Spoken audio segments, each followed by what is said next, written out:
ঈদের দিন বরাবরের মতন আমার বেশ কিছু জায়গায় ইনভিটেশন ছিল। সব জায়গায় যাওয়া তো পসিবল নয়, তবে এই চুজ করা যে কোথায় যাব আর কোথায় এই বছরের জন্য বাদ দেবো, এটা কিন্তু ভীষণ ডিফিকাল্ট। গত বছরের মতন এইবারও হঠাৎ করে প্ল্যান করা হয় যে আমার একটা দাদা কাম বন্ধুর বাড়ি, আমরা বন্ধুরা মিলে সবাই যাব।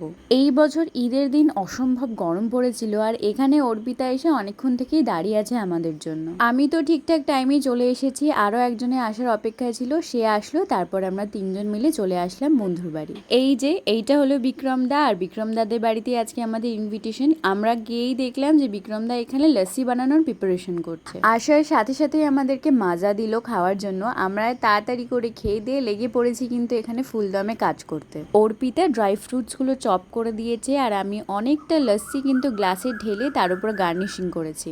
লস্যি বানানো শেষে টেস্ট করার দায়িত্বটাও আমাদের উপরেই পড়েছে। অর্পিতা খেয়ে বললো যে দুর্দান্ত হয়েছে, তারপরে আমাকে দিল। আমারও দারুণ ভালো লেগেছিল, তবে আমি বললাম যে আরেকটু ঠান্ডা হলে মনে হয় ভালো লাগবে। লস্যি বানানো শেষে আমরা সবাই মিলে বসে গল্প করছিলাম, আর আমাদের ডাক পড়লো খাওয়ার জন্য। ঈদের দিন আমি কি কি খেয়েছি তার কিন্তু একটা ডেডিকেটেড ভ্লগ অলরেডি আমার চ্যানেলে রয়েছে, তোমরা গিয়ে দেখে নিতে পারো।